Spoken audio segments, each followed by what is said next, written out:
We are done with EC2, VPC, Virtual Private Networks, Virtual Private Cloud.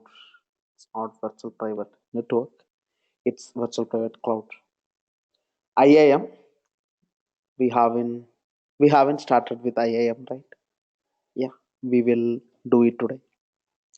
S3 and Route 53, if possible. These are the three services that we are going to cover today. Okay, so I will start with S3 or okay, I will start with Route 53. Let us go in the same way you are doing the project, the assignment, right? You have an assignment, and probably I don't know whether you have done with the assignment. Many of you may have faced one problem. The problem is connecting to the MySQL from a remote machine. How many of you faced the problem? Did anybody successfully connected to the MySQL machine from WordPress, which is running on a remote machine? Anybody got any issues? Ping me. You got some issues. Okay, Karthik, you connected. Great. Okay, I will tell you, I think at least few of you would have faced some issues when you tried to connect to the database instance from a remote machine. We will talk about it. There are few things that you need to take care. So in your first example, when you set up your WordPress, you created a single EC2 machine, right? You created one single EC2 machine. In the same machine, you have Apache and WordPress. On the same machine, you have the MySQL database. The WordPress connected to the MySQL database, which is on the same machine. That is why in the wp-config.php, you used the database host as localhost, right? You used localhost as the database host. Database credentials, yeah, a database name, database password, username, you provided as well in the wp-config.php. But the host was localhost. What it means is your WordPress connected to the MySQL, which is actually on the same machine, same computer, same EC2 machine. You have both the things running. That is why you used localhost. WordPress will connect to the localhost database. In your actual assignment inside AWS, you are going to create a machine, one EC2 machine. This is, as you know, it is a machine in public subnet. Doesn't really matter. And this is a machine in private subnet. So basically, what you have is two separate machines. In one machine, you are going to run your Apache and WordPress. In the other machine, you are going to run MySQL. Here, you are going to create your database. How you will connect to this machine remotely? Of course, in the wp-config.php, instead of localhost, you need to use the private IP of the private EC2 instance. Whatever the private IP of your is, where you can see the private IP, if you go to the AWS console, select the machine. Then if you scroll down, you can see some option called private IP over here. This is the private IP of your EC2 machine. Select your database machine. Over here, you can see the private IP. So in the WP config PHP of the WordPress machine, you mention this private IP of your database machine. This private IP you will mention in the WP config.php as the database host instead of local host. That's what you need to do. But if you do that, will it work? Actually, there are some other settings that you need to do. First thing is, by default, MySQL listens on the port 3306, right? MySQL listens on the port 3306. This port you want to open in the security group of your private EC2 machine. You have a security group for the private EC2 machine. Go to the security group, open the port 3306. That's one thing you want to do. The next thing what you want to do is, of course, when you open the port 3306, you can mention the private IP of your WordPress machine, or you can mention the complete IP block. That's also fine. Okay, great. What is the complete IP block? 10.10.0.0/16, right? That is your VPC. So you allow this network to connect to your database on 3306 port. That's the rule you need to add in the security group. You know how to do that, right? Do I need to show you? Go to your security group. This is where you need to do it. Go to your security group, select your security group, then go to inbound, click on edit button, click on add rule. Over here you need to select MySQL, then automatically 3306 port will come here. Fine. So over here you need to put who can connect to your IP. What is that IP? 10.10.0.0, whatever your VPC IP block is. So what this rule means is any machine that has one of this IP block, one of IP inside this block, can connect to port 3306 of your database instance. That's what this particular rule means. Okay, great. So that rule you need to add. Fine. The next rule, next thing what is the first thing? You need to set the host settings in wp-config.php. Second thing, you need to open the security group, which port? 3306 for the VPC network. The third step that you need to do is when you grant privilege on your database. So how you grant privilege? You will connect to the MySQL on the EC2 machine. This is your EC2 machine. You install MySQL inside this machine. Then from the Linux command line, you can connect to the MySQL prompt where you can create databases. You can run the SQL commands, including grant privilege command. So when you run the grant privilege command, the syntax is going to be grant all privileges on, right? That is the syntax. Database name dot star to username @ localhost. It shouldn't be localhost. Basically, you want to run the grant privilege command inside your MySQL database to allow the other machine in your VPC to be able to connect to it. That's what your intention is. So instead of putting @ localhost in your grant privilege command, replace localhost with your VPC IP block. That is the third thing. You need to take care of the grant privilege command. When you run the grant privilege command, make sure that instead of localhost, you specify. Basically, localhost means the localhost can connect. Instead of that, you want every machine in your VPC to be able to connect. So you need to run the grant privilege command accordingly. That's one thing. The fourth and the last thing, there is a setting in MySQL called bind address. It's a setting called bind address, bind-address in the MySQL configuration. What you need to do is inside your MySQL server where you set up the MySQL and create the database, there is a configuration file for MySQL. You need to edit that configuration file, change the bind address settings. That is the last thing. What you need to do is just remove that line that says bind address from the MySQL configuration file. So I don't know what exactly is the file name.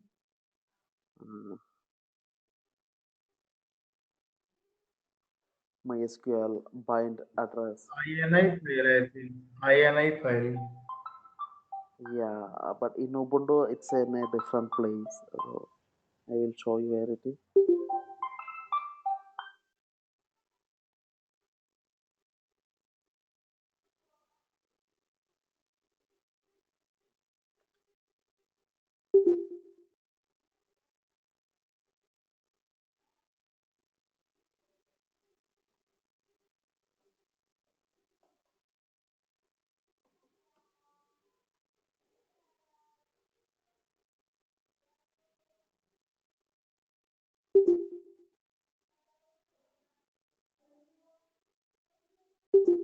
Yeah, this is the file you need to edit. There is a file called /etc/mysql/mysql.conf.d/mysql.cnf. this is the file you need to edit.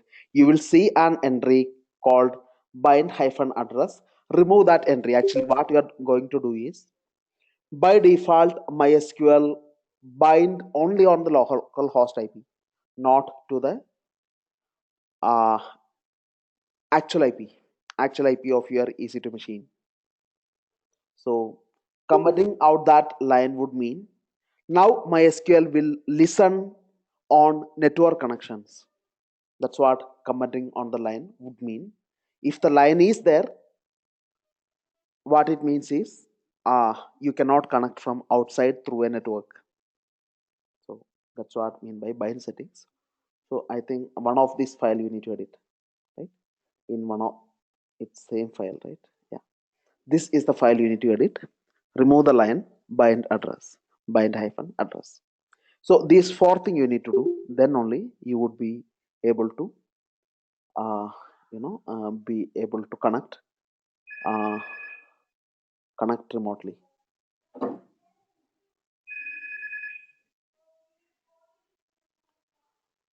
Okay, great. So this probably right. This is some problem which you are going to face if you haven't faced it yet. This is the step you need to follow. Four of them to fix it.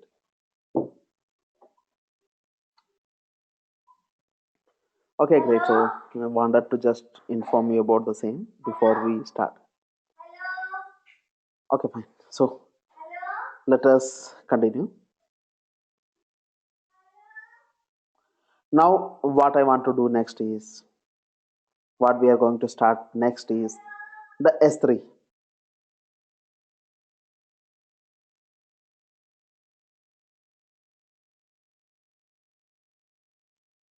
Okay. So S3 is actually a storage service of AWS. Basically, like a storage place where you can save your large files or even small file, everything, whatever files that you want to save.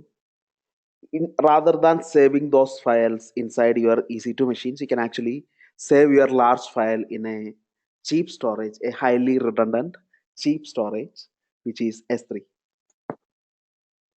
So basically, it is nothing but a storage in the cloud. You have some database backup you want to save in the cloud, or maybe some static file of your website, right? You have a website, and the static, basically the images, HTML files of your website. Probably you don't want your Apache to be serving those HTML files to your customers. Rather, you would want a S3 URL embedded with your website, which contains all these images. It's possible, let's say you are writing some program, right? You are going to run some HTML code in your website. There is some HTML code. Put the google.com logo here, or put the HTML file here, right? In a google.com website, assume it is a HTML page, you can actually put this is the image location of google.com logo, and this is the place in the web page where you need to place this as a search box of Google. Then I am feeling lucky button. So all these things could be some static web pages. What you could really do is, these images you can keep inside a S3 storage. Images of your website, all these images you would save inside this S3 storage. Then in your actual website code, you would simply refer to this location. Automatically, when somebody browse for your website, let's say you are browsing for google.com, google.com pages would be displayed to you on your browser. The static pages, or maybe even the search box, is coming from the Apache on the of the Google server, but maybe this logo is actually coming from an S3 storage, or these static buttons, they are actually coming from a S3 storage. So this kind of, basically you can actually have a major part of your website served by S3, so that your Apache will get less load. You can have such settings in your website code. Okay.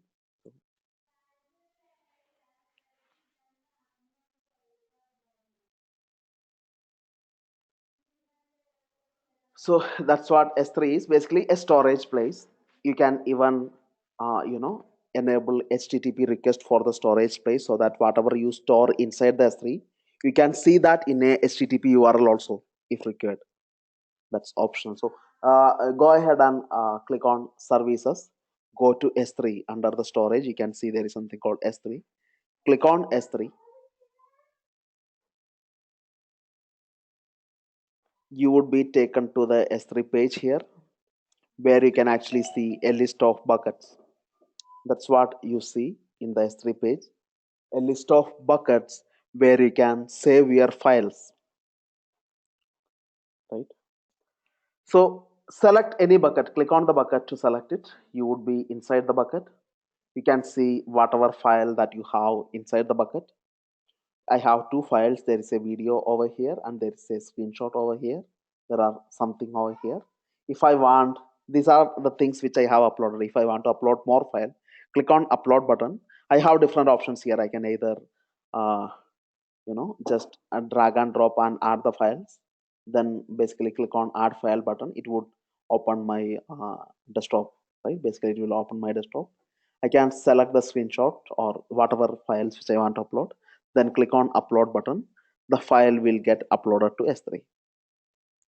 Now let's say I want this file to be accessed through an HTTP URL. Maybe my intention is I want to share this file with a friend, or I want, basically I want an HTTP URL where I can view this particular file. So what I can do is select this file.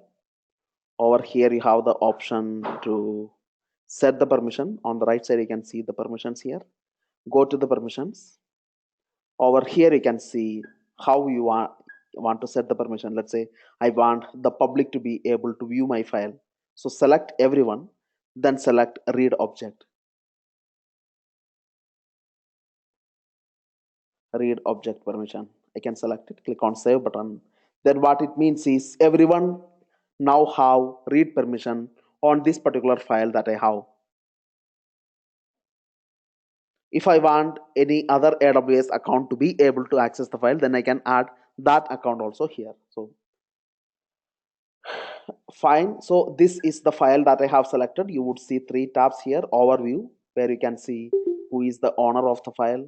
When the owner is nothing but in this case it's myself. Whoever logged in, the user who logged in is the owner of this particular file. In case it's myself, Eldo is my account name. And the last modified date, basically the file, when the file was uploaded, all these things I can see here. What is the size of the file? Click on properties and you would see also buttons like open the file. Click on open button, it would actually show you that particular image. Click on download button, the image would be downloaded, right? So like that, if you want to make it public, just click on make public button.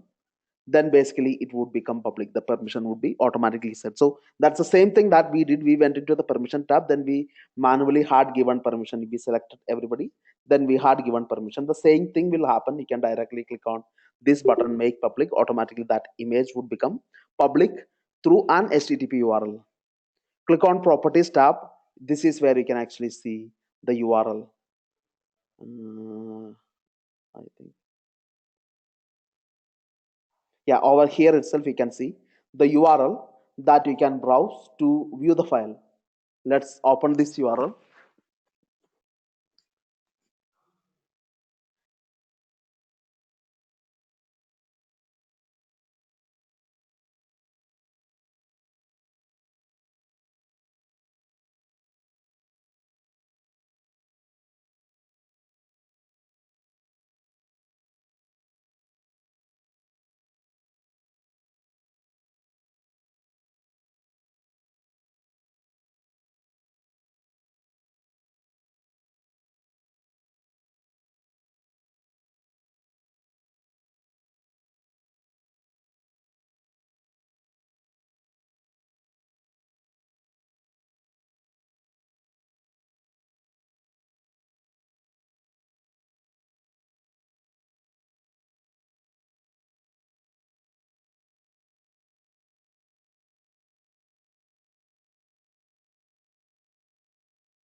Yeah, sorry guys. Actually, so right, what I'm trying to say is on this particular URL, you can see the image. Assume, let's say now I have the website and assume this is my website logo, right? I want this to be my website logo. So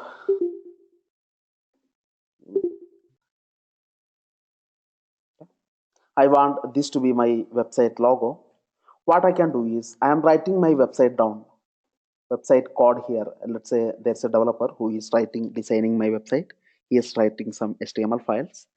Instead of saving this file inside my EC2 machine var www.html folder, what I would do is I would keep some HTML file inside the var www.html folder that will refer to this image.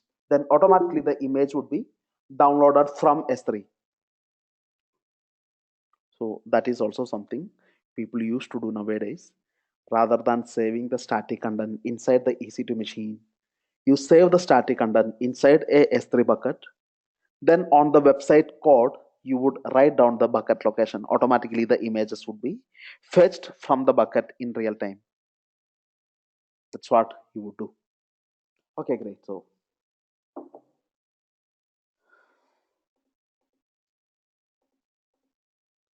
these are the things you can do. And there are many other things also you can do with S3. Maybe we are not going into each of them in depth. You can even have revisions for the files. You can have the files encrypted. You can add some tags. So we are not going to in them in detail. Maybe you don't really need it. So basically S3 is a storage service where you can save your files, upload your file and keep it, and then you can use it for different purpose, right? You want uh, the file to be used like public images which you want everybody be able to see it. You have the option to make all the images public. Or let's say you want these images to be accessed only by specific people who has AWS account. We can do that. So we will come to that later when we learn IAM, the user account creation in AWS. We are going to talk about this, how you can access an S3 bucket, how you can limit permission on S3 bucket based on user. All those things we will talk about it. Just now I wanted to give you an overview about S3. What is S3? What it is being used for, what are the purpose, and then we will see the examples.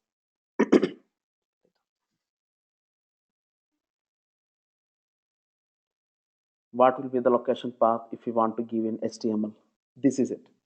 The location is going to be nothing but the HTTP URL. For any file that you save in S3, it can be browsed on a HTTP URL. So href, if you know HTML coding, there is something called href. Href, then space, you can put the URL. Then automatically that HTML file will fetch the particular image or the particular video directly from the S3. So you are going to save a lot of bandwidth on your EC2 machine. Basically, people all over the internet, they are downloading these videos or the images directly from S3. So you save a lot of bandwidth in your EC2 machine. Your Apache is getting more freedom. I mean, right? It is serving only small part of the request. A major part is being served directly by S3.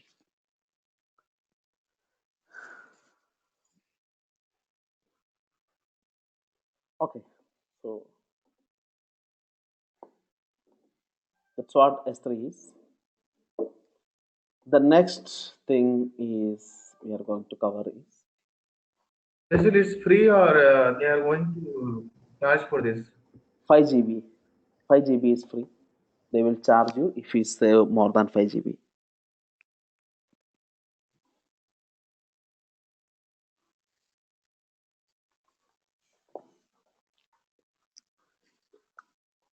Okay.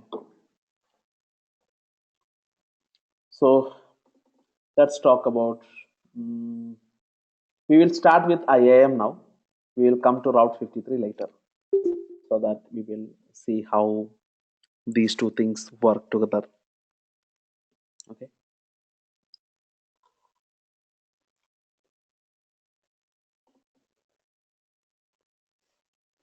Click on services, select IAM. So IAM is actually a service. I mean, when you go to any services, you would have an option to see the region here, right? You have an option to select the region. But in case of S3 or IAM, there is nothing like that. So let me go to S3. I will show you.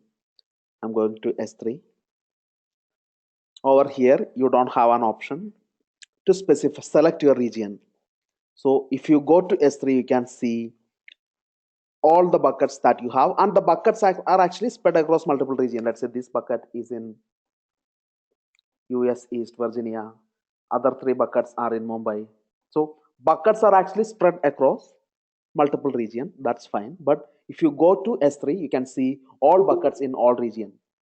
Basically, S3 is not region specific, but you can decide when you are creating a bucket. You can actually click on create bucket. It will ask you where you want to create the bucket. You can select the region here. Let's say I want to create the bucket in Mumbai. I can select Mumbai. Then over here, I can specify the bucket name that I want. Basically, bucket is something you can consider it like a folder in S3, but it is actually not. It is it's something like a file only. Internally, it is nothing but an object inside AWS, which they had. That's how they configured it. It is something like a link, a link pointing to whatever items in the bucket. For example, I will tell you.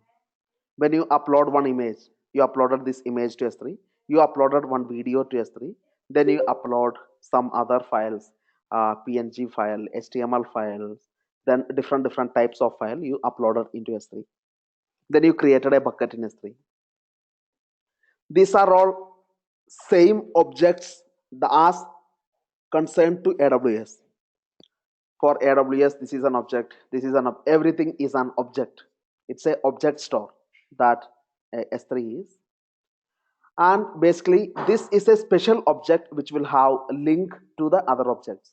So this is not an actual folder that you see inside your, I mean, what AWS does is when you upload a file, that file is uploaded as an object. When you create a bucket, the bucket is created as an object. So it's not a normal, probably, I don't know what technology they use. It's not like a folder and files, but to you, it look like a folder and file, right? The bucket is nothing but like a folder inside where you can upload more files, or you can create folders inside the bucket. So you specify the bucket name whenever you click on, whenever you want to create a bucket, you can specify which region you want the bucket to be created. Then you specify the bucket name, let's say Basil DevOps. Actually, when you specify the bucket name, most probably you would get an error saying that the name is already taken. The reason is the name that you provide is not specific to your AWS account. It is actually, it should be unique across the entire region within Mumbai. If somebody had created the object with the same name Basil DevOps, you won't be able to create that anymore. So click on create button, the bucket will be created. Then you can go inside the bucket, go to the bucket Basil DevOps. You will see the upload button. You can click on the upload button. Then you can select the files and then you can upload them.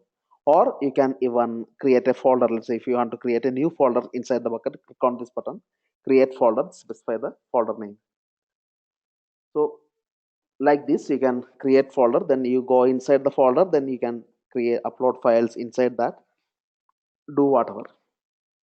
It's just like a file system in your Linux machine or in your Windows machine.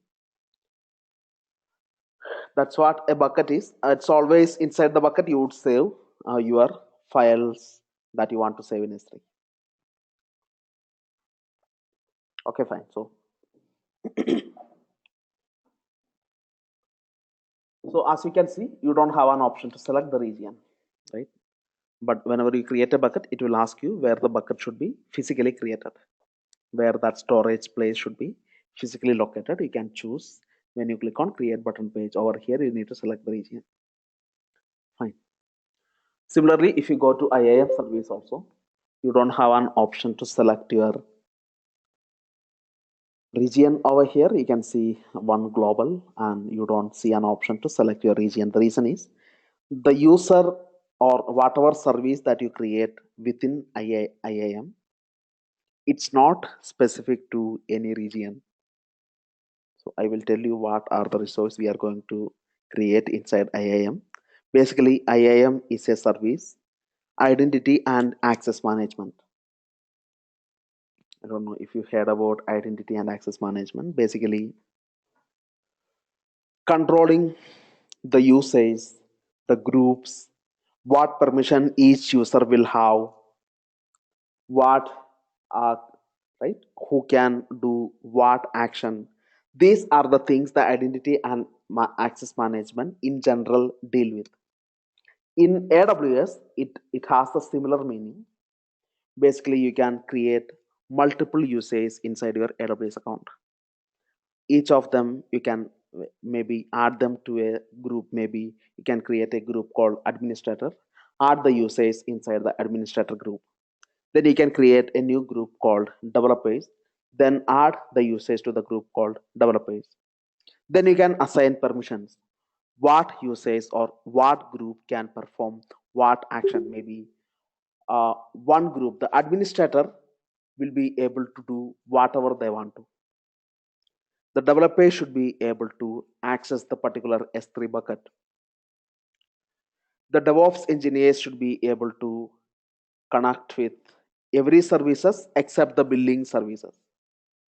So like that, you can actually have multiple usages. Then you can give permission to the usage. Either you can attach permissions directly, or you can attach the permission to a group, then add the user to the same group. Then automatically, whatever permission the group have got, all users will automatically inherit them. That is also something you can do. And the permissions, here you call it policies. It's not permission, you call it policies. Policies are what? Nothing but the permissions. Basically, you are defining what it is all about. For example, one policy would say allow EC2 instance creation from the EC2 service. Or other would say within the S3, in a particular bucket, allow read access. Or other policy can say within EC2, give permission to create load balances. So that's what a policy is all about. It would contain whether it should be a allow or deny. Are you giving permission or are you denying permission? Right? That you need to mention. Then on what action you are going to give permission. So if it is within EC2, what action you are going to give permission? Is it creation of EC2 machine, or is it getting the list of EC2 machines, or is it for creating load balances, or is it for creating auto scaling groups? So on what particular action you are giving permission, under which service you are giving permission. Maybe in this it is EC2. So these three things combined together is called a policy. So then you can assign the policy. Either you can attach a policy with a group, or you can attach the policy to a user.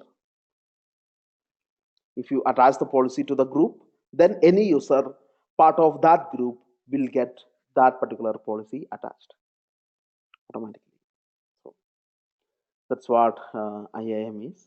So first I'm going to create a user.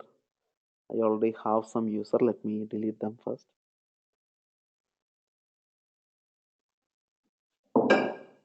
I will clear everything.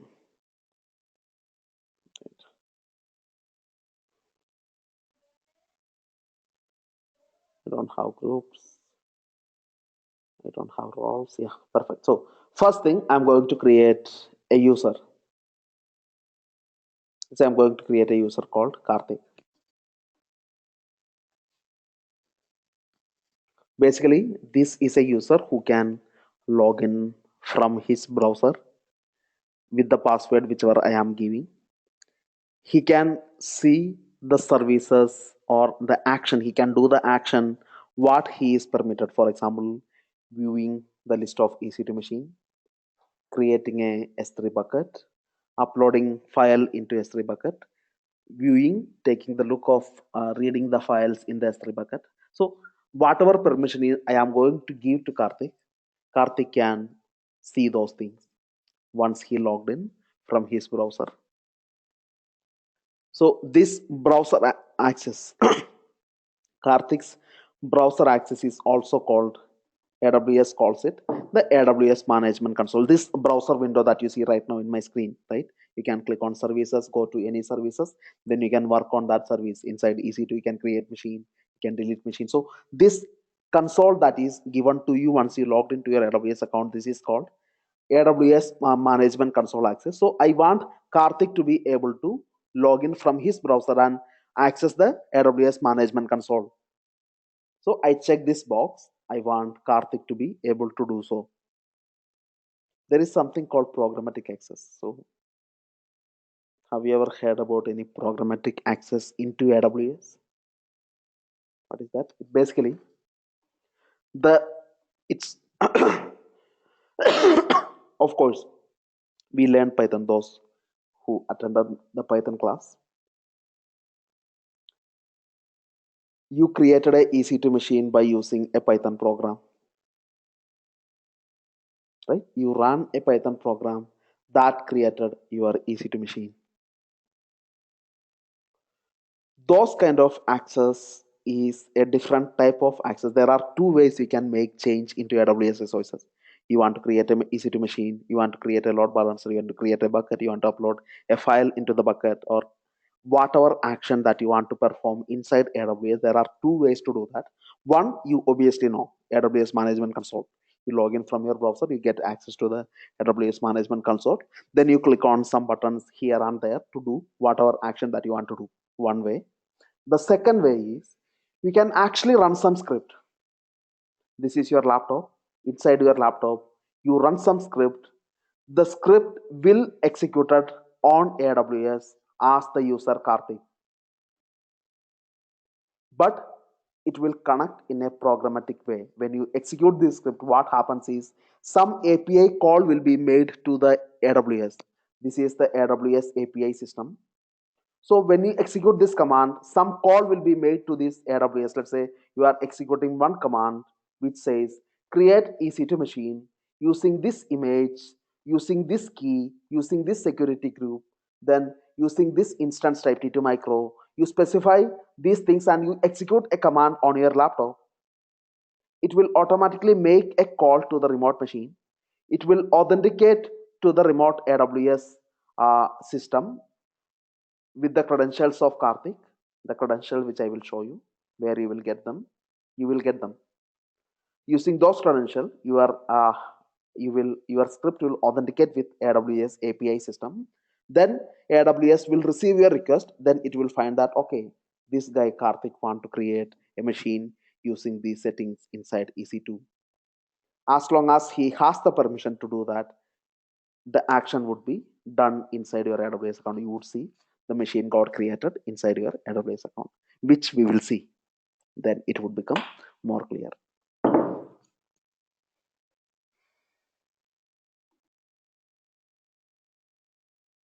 It's kind of Active Directory. Yes, it's like Active Directory. Basically, I have one question here. Yeah. If we are giving a specific user a programmatic access, then where we can restrict that user because he has this access key and secret access key, so he can do whatever the modification he can do in AWS. Yeah, depending on whatever permission he has. Yes. Uh, so I mean, how this user will be logged in as a using this access key and secret access key? I will show you. I will show you. You were there in Python class, right? Did you? Yes, Yeah. but for a specific IAM user, I don't know. Yeah, right. So that's exactly what we did. We will see. We will actually see. We will give some permission to Karthik to create a bucket and upload file. Then we will run the commands as user Karthik. We will see that.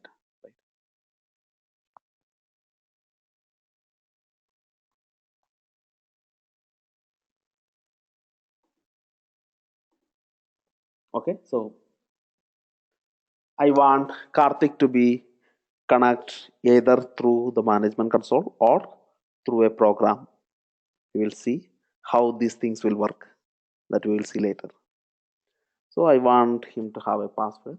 I'm setting some password for Karthik. User must create new password. If I want, I can check this.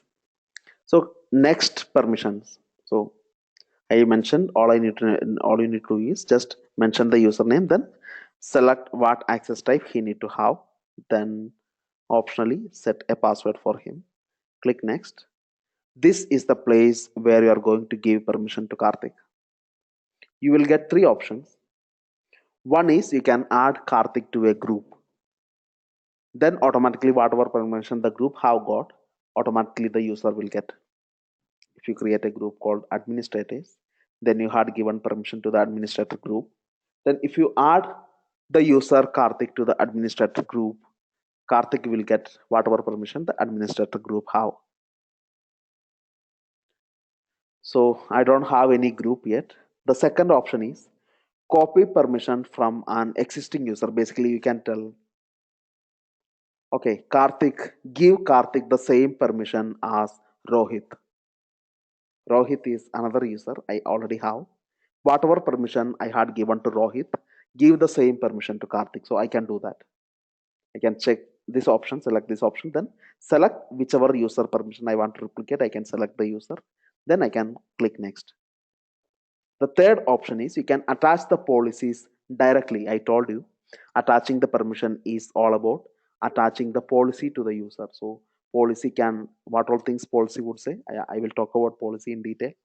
For example, one policy would say allow machine creation inside EC2 service, or allow bucket creation in S3 service, allow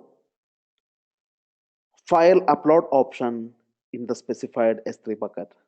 So basically, you specify on which resource you are going to get access, on what action you are going to get access, should it be allow or deny. These three things would be included in a typical policy that we will see the policy, how you can create the policy, we will see. So this is the option using which if you have an existing policy, you can attach the policy with the user. Select this option, automatically it will list down all the policies that you already have. There are different policies which is already defined by AWS. You can choose from one of them. Let's say there is something called administrator access. Basically, if I attach this policy to the user Karthik, then Karthik can do anything and everything. Or there is another permission called S3. I think there's something called Amazon S3 full access. If I select this option, then the user Karthik can do any action within S3 service. Or there is something called EC2. If you choose the option, there's something called Amazon EC2 full access. If you choose this particular policy, then Karthik can do whatever action inside EC2. So basically what I want to do is I want Karthik to be able to have access to only S3. I don't want him to have any other access. I want Karthik to have full S3 permission. So Karthik can log in, he can go to the S3 service, he can do whatever that. That's what I mean by full permission. Within S3, but not within any other services. Only within S3, he can do whatever he wants. So select, this is the only policy which I am selecting. I am going to attach this policy to the user. So I selected the policy, then click on review. It would show you the settings that you have selected. Karthik is the username. And these are the two type of access I want to give to Karthik. Right? And I set the password and everything. And I attached this particular policy to the Karthik user. Now Karthik gets this policy. He can, if he log in his browser, he go to the S3 service, he can see everything as I would see. Click on create user. The user Karthik is created now. As soon as the user got created, it would show you an access key and secret key. When you want to connect,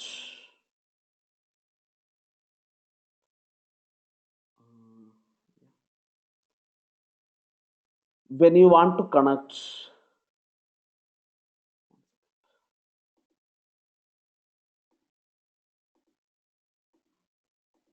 when you want to connect through a program, I told you there are two ways Karthik can do some action on AWS account.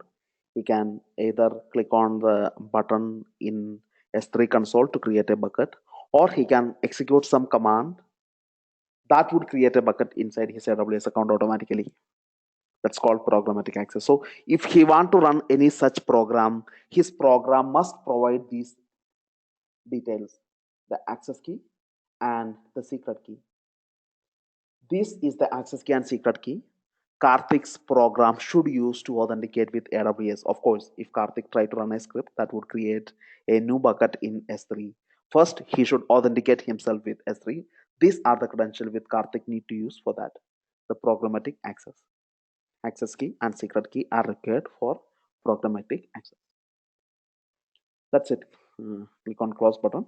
Now the user got created. So let's say I want to log into my account as user Karthik.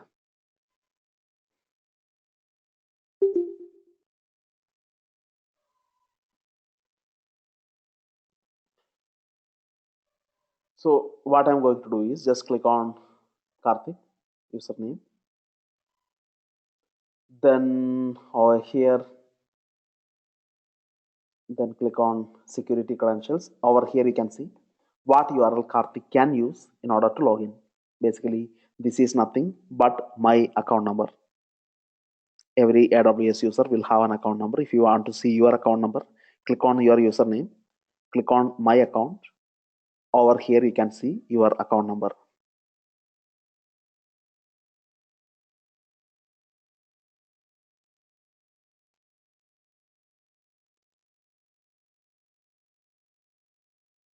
This is your account number.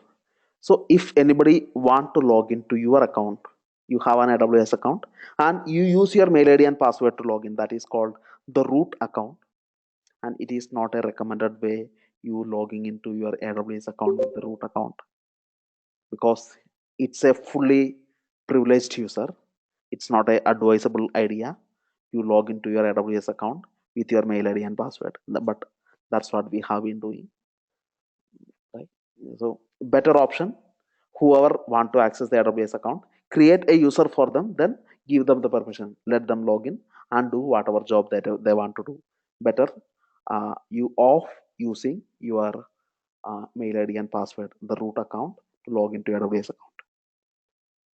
So yeah, so if somebody want to log into your AWS account, give them this URL, your account ID dot signin dot aws dot amazon.com.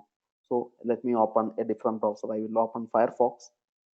From Firefox, I want to log in. So I'm browsing this. Let's say I am Karthik. I want to log in as user Karthik. So browse this URL. It will ask you for the account ID. It will automatically populate from the URL. It will automatically populate whatever my account ID is. It will populate here. If it is not, just copy paste it. Right? You need Karthik need to enter the account ID in the sign in page. The username is what? Karthik. Password is nothing, whatever I had given. Whatever password I had set for Karthik. Give the password, then click on sign in button. Now Karthik would be logged into my AWS account. Karthik is a one user inside my AWS account. He is a IAM user. He can see the same page as me. He can click on services. He can try to go to EC2, but can he see EC2? He does not have permission to see EC2, obviously, because I haven't given him any permission. So as soon as he click on EC2, whatever button that he is going to click on, that is going to give him the error, you are not authorized, you are not authorized. Click on launch instance, then it would say you are not, select the AMI, then it would say you are not authorized. So he cannot do anything inside the EC2 account. He cannot click on instances, he cannot see the list of instances. It's a permission deny, you're not authorized. So basically, I haven't given any permission to Karthik to see my EC2 account. But what permission he has, he can have full permission to S3. So what he can do, he can go to S3.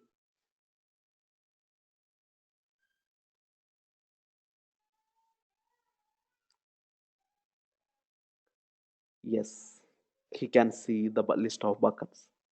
Even he can go to my bucket. He can see the folder. He can go to the folder. There are no files. If he want to upload any file, he can upload the file. He can do whatever action that he want to do inside my S3 because I had already given him full permission. I attach the policy to the user Karthik.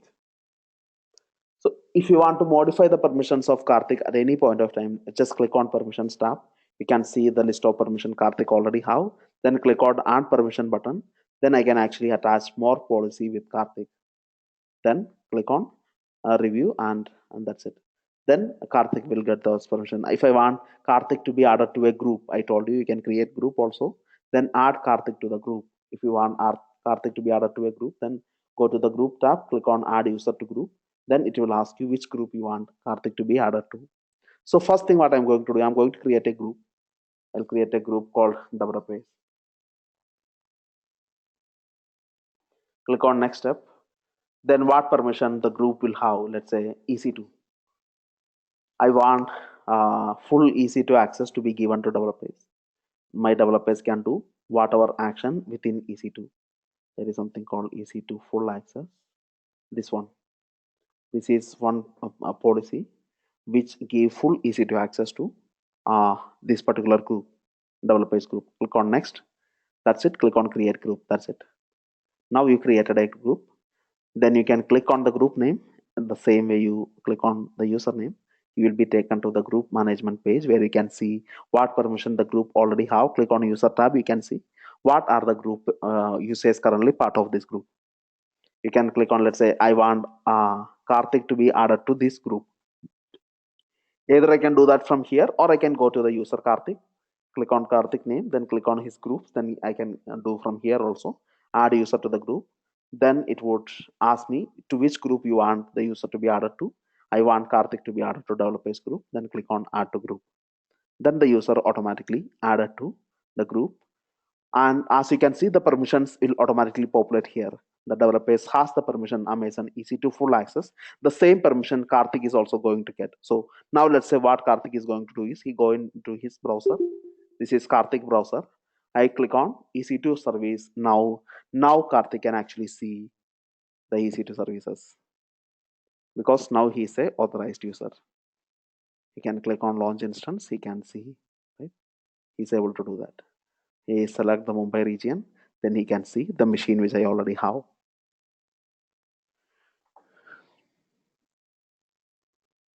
Click on the instance page, he can see the machine which I already have. So I will get permission to all the things because I had given permission to the group, then added Karthik to that group. Okay, great. So we have been talking about the permission. So we haven't seen how a policy would look like. Let's take a look at it. There's a policy called administrator access. So just expand this administrator access policy by clicking on this button. It would show you a JSON file. Just click on this JSON over here. You can see the actual policy written in a JSON format. Even you can create your own policy, which I will show you. So let's say this is the version, and over here under the statement you can see the rule. There are three options: effect, allow, or deny. Are you giving permission or are you denying permission? What is the effect? What action the user can perform? Every action.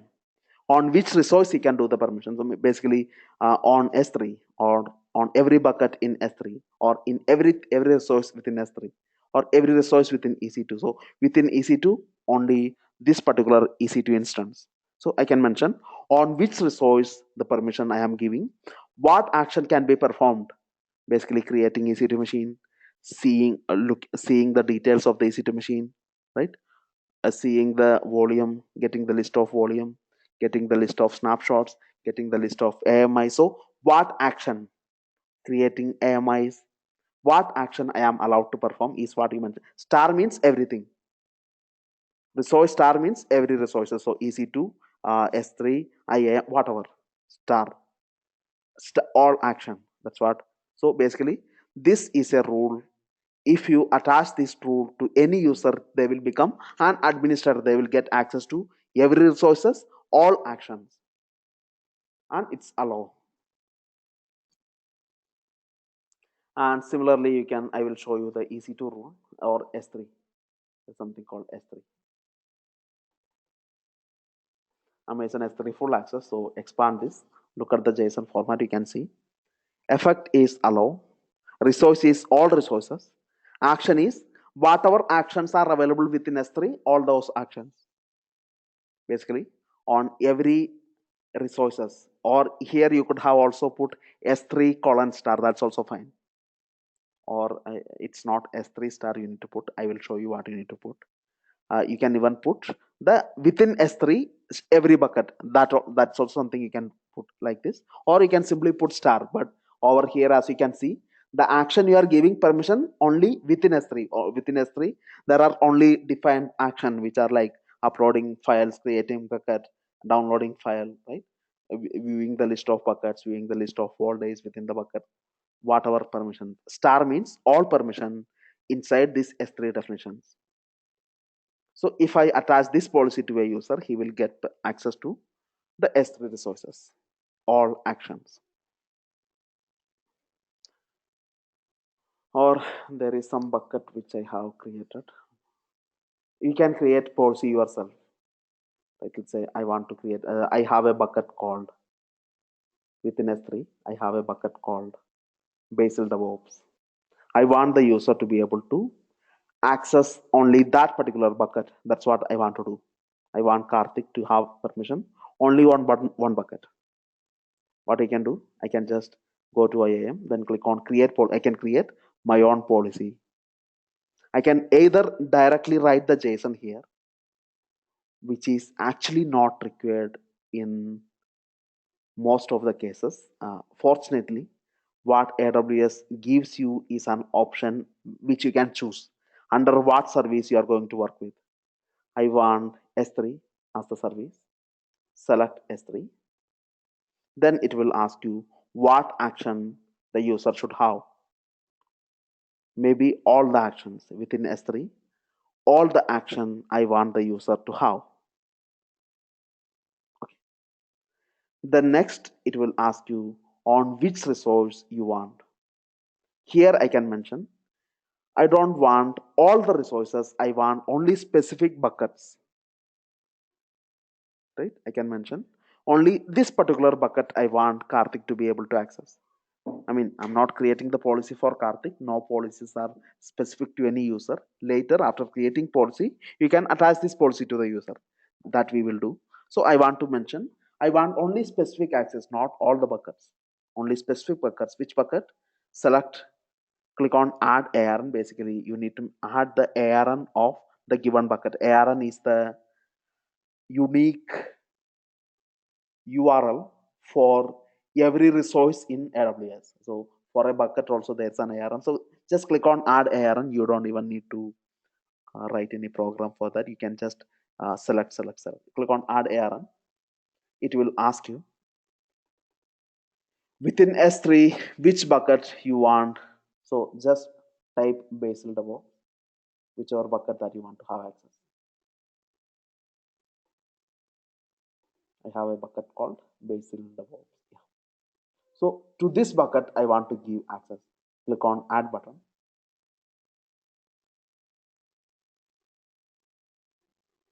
What is mean by any? I think any bucket. So let's forget it. I want only this bucket access. Which object I want within this bucket, which particular object you want to access, everything. Within this bucket, I want Karthik to have full access. So click on add ARN again.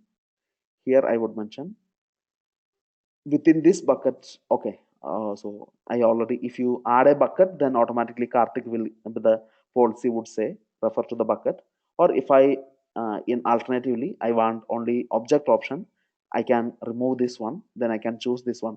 Within this bucket, here I specify Bazel DevOps, and inside that there is a folder called test. That is the object. Like this also I can add.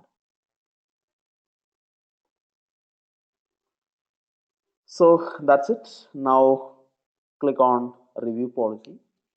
Then it will ask you to set a name, maybe Bazel DevOps S3 bucket. I am putting some policy name like this, Bazel DevOps S3 bucket access. That's it. Now click on create policy button. The policy is created. What is the policy name? Bazel DevOps something. Now you can see the policy got created. You expand it, you can see the JSON file. The JSON file is automatically generated.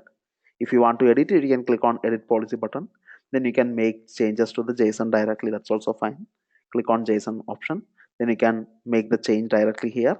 Or again, you can do the use the visual editor, just like whatever you had used.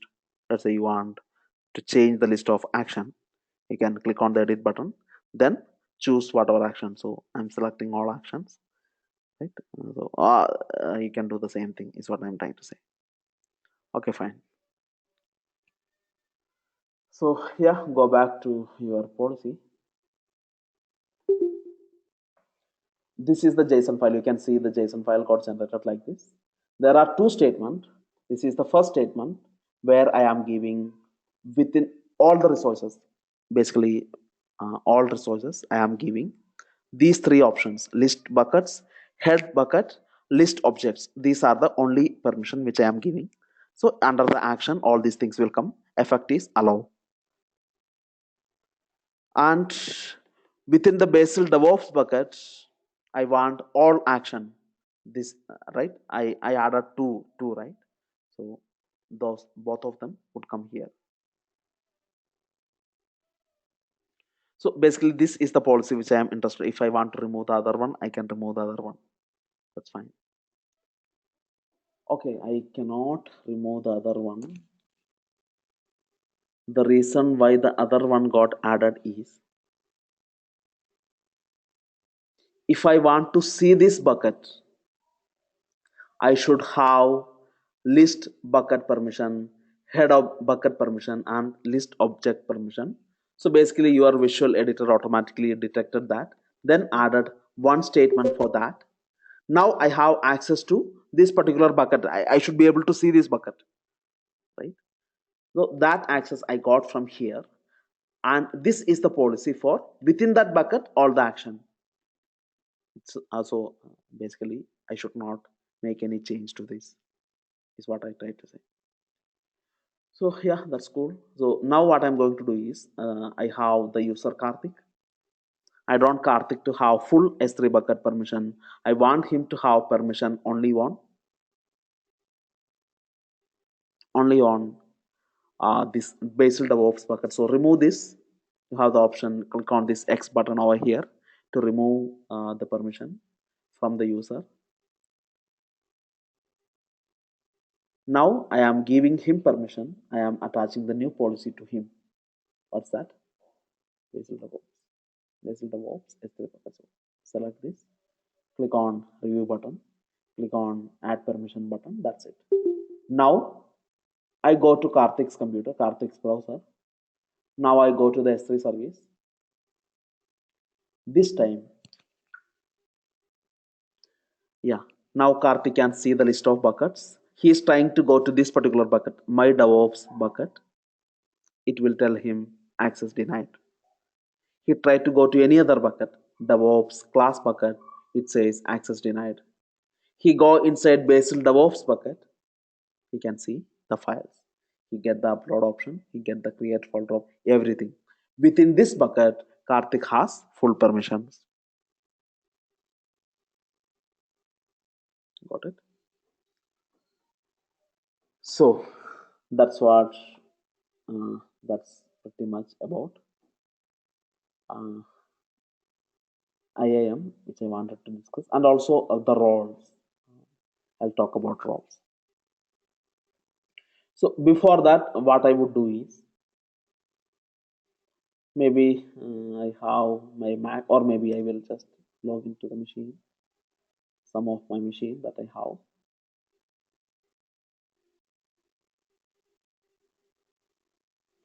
Go to EC2.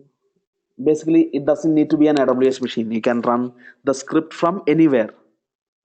I told you programmatic access means you can connect from any outside, execute some script, authenticate with the AWS system with your access key and secret key, then the action would be automatically performed inside your AWS account.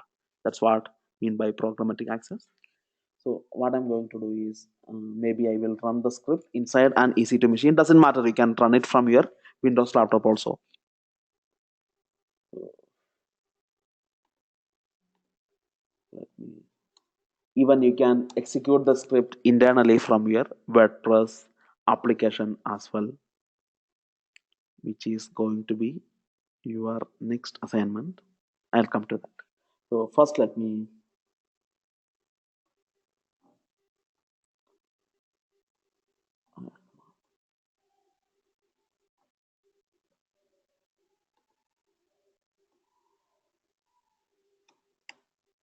okay. So there's a tool called S3CMD.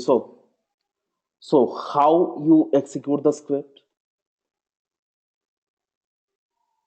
Of course, you know that whenever you execute some script, it connects with the API system of AWS, and then it will authenticate with AWS, perform the action for you. You know that. Okay. So how you would run these commands? You need to use some clients. Actually, you need to use some client. Who is your client? It can be a Linux command line. You need to install some right tool that can connect with the API system of AWS. It can be your PHP script where you will write down some program that will connect with AWS and authenticate with access key and secret key.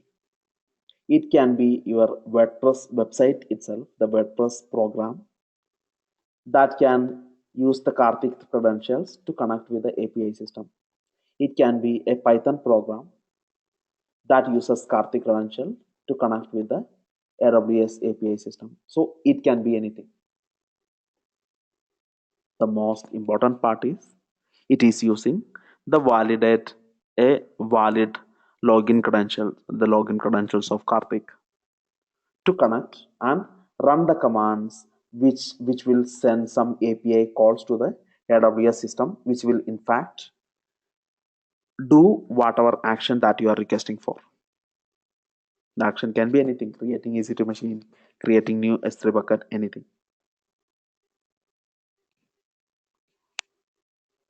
So in my case, there is a tool called S3CMD, which is actually a command line client that you can install in a Linux machine. I think you can install that in Windows also. Um, we are going to learn about in detail actually, but just now I wanted to show you how it will work. There is something called S3CMD that I am going to install in my Ubuntu server.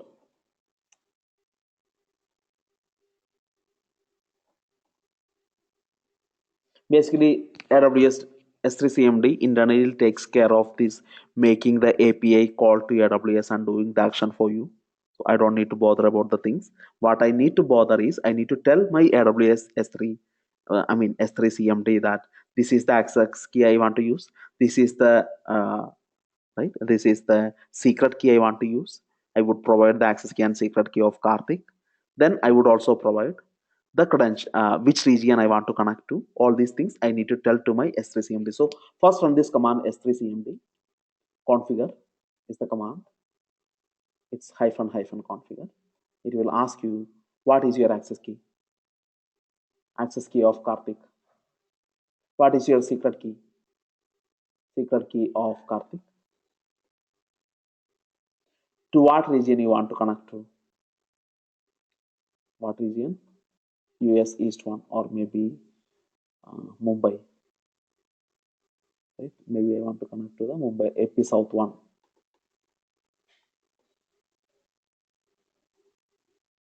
Encryption password, if you want you can give one. Basically the file would be encrypted with this password, maybe not mandatory. Use HTTPS here, so don't give anything else, just go ahead and test it. It's looking good. Click on save settings, yes, that's it. So basically whatever credential which I have covered, access key, secret key and the region, all these things S3CMD has saved for me. Basically it is saved inside a file called .s3cfg. If you open that file you can see it, right? Access key, you can see it somewhere over here. Okay. So now what I'm going to do is I'm going to run the command s3cmd ls. Simply run the command ls. It would show you the list of buckets. So basically don't worry about these API calls, that is taken care by your client. So in any case you would use some client that is responsible for making the API call to AWS. So this is your laptop. From this laptop you are executing this command. What happens is a call will be made to the AWS API system automatically. It will authenticate with the API system using the access key and secret key of Karthik. Then this AWS system would identify, okay, it is Karthik who is executing this command. As long as Karthik has the necessary permission to see the list of buckets, then you will get that in the output. Now let's say I want to create a bucket. There's a command called, you can run the command s3cmd-help. It would show you what are the different options you have. There is something called s3cmd. For creating bucket, this is the command s3cmd make bucket, then the bucket name. So you need to specify the URL like this s3, then the bucket name. Let's say I want to create a new bucket called Karthik bucket 123. This is the bucket which I want to create. Can I run this command? Does Karthik has permission to create a new bucket? Of course he doesn't. I haven't given him permission. He can run the s3cmd ls command, that permission is already given to him. Now let's say he want to see the command s3cmd ls, then this particular bucket Karthik want to view. Can he view that? No. He has permission only through this bucket s3cmd ls, the particular bucket name. It would show you the content of that particular bucket. There's only one folder in that bucket, test. It will show up.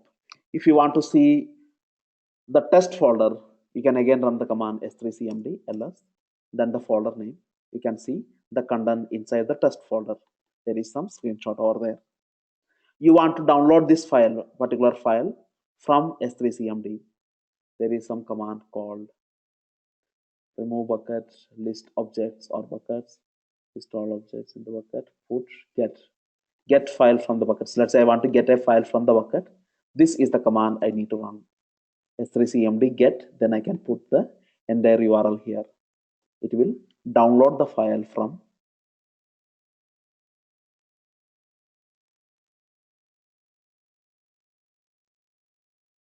I don't know why I got the error. Maybe because there are spaces here. I would put a escape character and try again. Remove the double quotes. It's saying no permission, but it should not, right? Karthik has full permission on the particular bucket.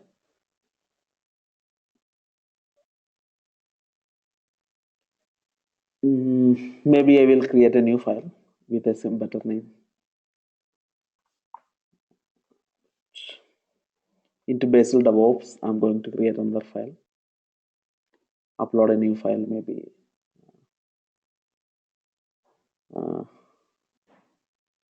some symbol file. There's a file called untitled, right? Untitled.rtf. I'm going to upload into the bucket.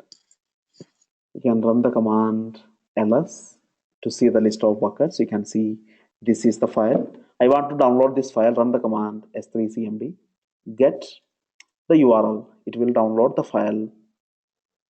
Come on. Did I not give permission to the Karthik user? Maybe I didn't. Hmm? All permission. I think I should put /star here. That's the problem. Click on edit.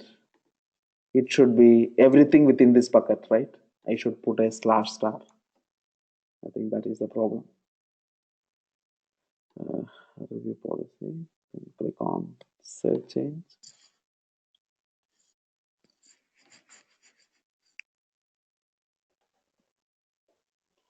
Now let's try again.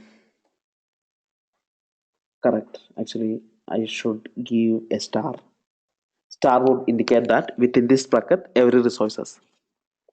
So that was the mistake we did. Yeah, now the file got downloaded to Karthik's laptop. So this way, Karthik can actually use some client. The client can be anything. S3CMD is a simple tool that can make AWS call to the API call to AWS system. Like that, even from your WordPress also you can do. So what I want you to try do is,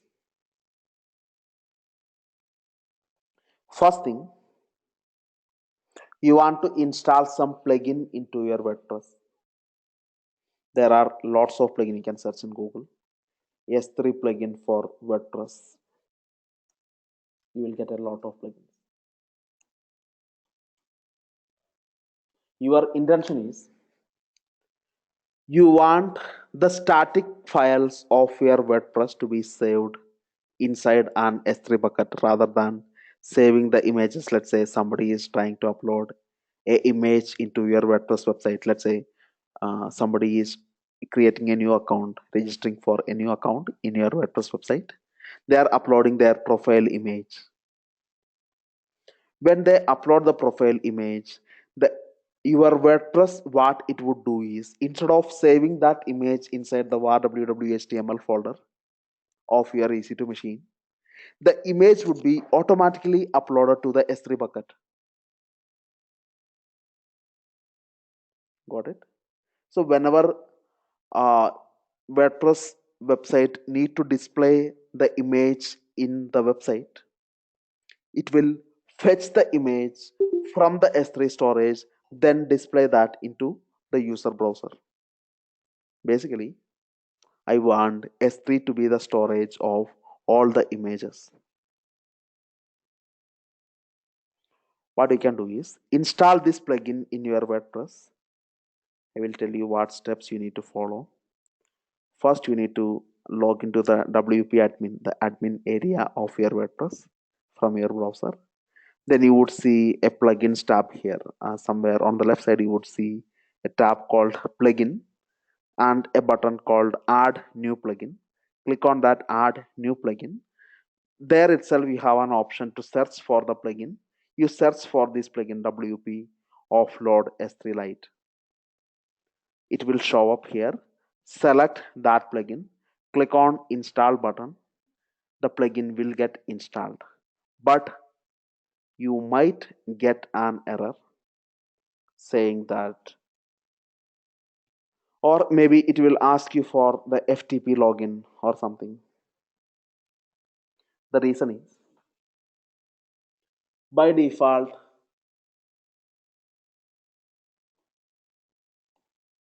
you are running Apache in your machine, right?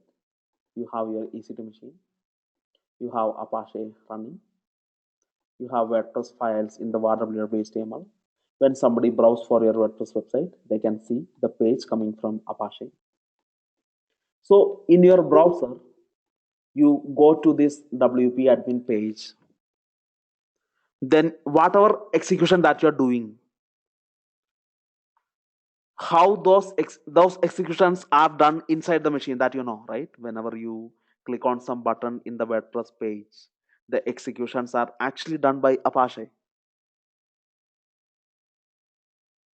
that you are clear with it, right?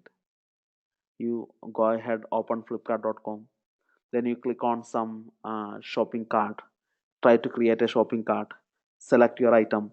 Each time you do something in the website, some script execution is being taken place inside this machine, and as the result is what that you see in your screen. Who is executing those scripts? The scripts are inside var www.html folder, of course. Who is executing those scripts? It's your Apache. It's the Apache that performs such kind of executions. Okay, you are trying to install a plugin in your WordPress. You open the browser. You are trying to you saw the WordPress page. You are trying to install a plugin in your WordPress. What WordPress internally try to do is some execution will happen. Basically, this plugin will be downloaded from internet and saved inside some location in your var www.html folder. Basically, uh, automatically when you click on the install plugin button inside your WP admin dashboard, this is what execution happens in the background. Your WordPress application, Apache would do some execution. It will connect to the internet. It will download this plugin from the internet and save inside the machine. Which folder? var www.html folder, or some subfolder inside var www.html folder, of course. Okay, so who is doing this thing? Who is doing this download? Apache is doing the download. Apache is the one who do all executions. Which Linux user is doing this execution? That is the better question. Whichever user who run Apache is doing this execution. Who runs Apache? How we can find it out? You can run the command ps-ef in your Linux system. It would show you the Apache process here. I mean, I think I don't have Apache inside this machine, but yeah, you can see the process over here and the owner over here. For example, Postgres is one service which is running. The owner of this particular process is opscode. There is a user called opscode in my Linux machine who is running this particular program. So whoever is running the program, Apache, should have write permission to var www html folder if it want to download file from internet and save inside that folder. Do you agree?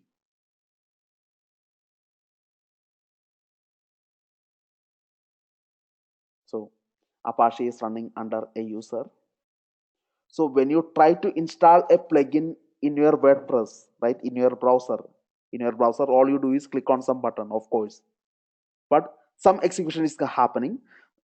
As result of that execution, some file need to be downloaded from internet. The plugin itself need to be downloaded from internet and need to be put inside the var www html folder, and it is actually executed by whoever the Linux user is who owns the Apache service. So unless this user have permission to var www html folder, what permission?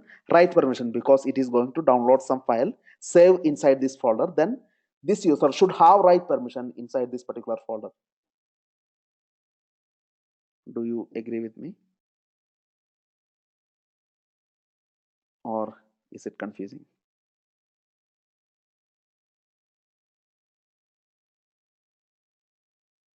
Okay, the thing is,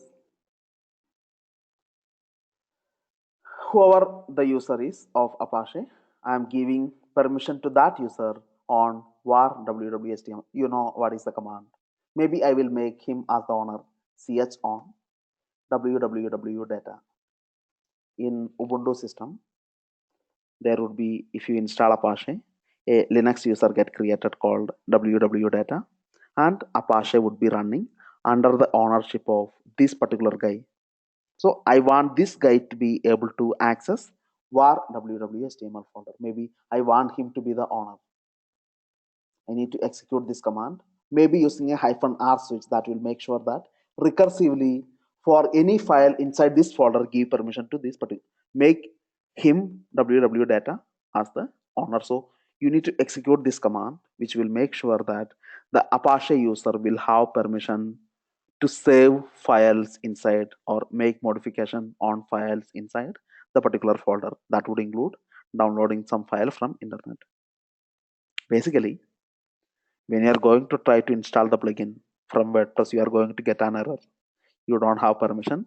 Please specify the login using which you want to connect, make changes in the var www HTML. So you want to get rid of that error. First, you should execute this command in your Apache, in your WordPress machine. That will make sure that you won't get any kind of permission issues when you try to install a new plugin into WordPress.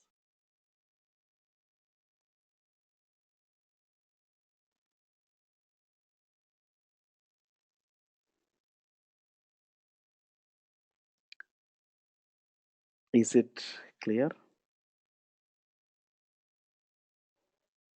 Maybe forget about this part. Mr. Basil, Yeah, go ahead, Musammal. sorry, I just joined the session.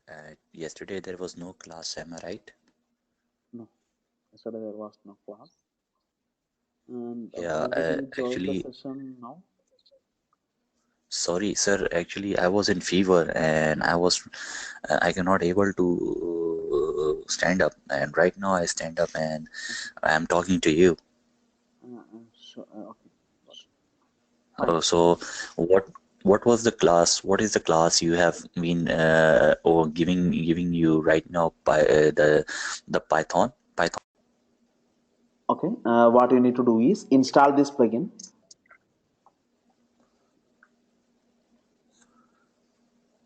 WP Off-Road S3 Lite plugin in your WordPress. What you need to do is first log in from WP admin page, go to the plugins tab, click on add new, search for WP Off-Road S3 Lite, select it, click on install button.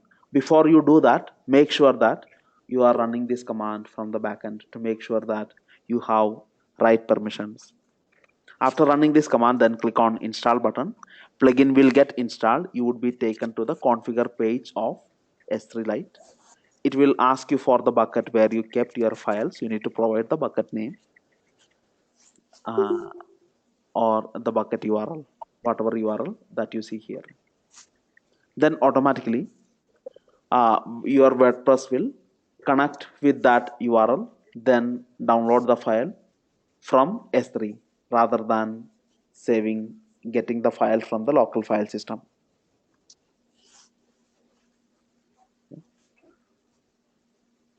Try to do it. And also, if you faced any MySQL issues, fix that also. We discussed about the remote MySQL connection in today's class. When we started the class, we discussed about remote MySQL connection. Refer to the video if you got any connection issues when you tried to connect to a database from your WordPress machine. Okay, so yeah. Any questions? So you Muzammil is speaking, and you right now today you have discussed SQL connections and AVS. Am I right? IAM and S3. IAM and S3. Okay. Okay. Yeah, cool then. So let's wind up here, and we will continue tomorrow. Yeah. This is one question. Yes, Jay. We have AWS CLI also. So there can be restrict any IAM user. Yeah, if you want to execute any commands, it should be through a user. In our case, But it was through Karthik.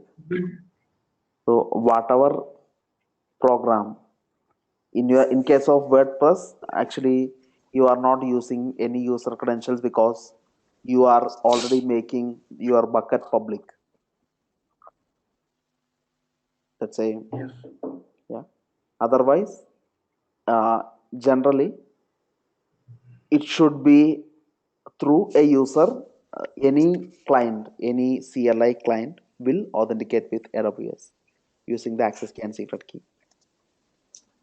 But I have done that, but AWS CLI never asks for any user. No, it asks for access key and secret key. Yes, this key will be common for IAM user and the main user. Key are different? Yeah, for the Karthik user, these are the credential. So Okay, AWS, okay. when it see the access key and secret key, it will identify that it is Karthik. So, understood. Yeah. This is only for Karthik. No other AWS user can have the access key and secret key of Karthik.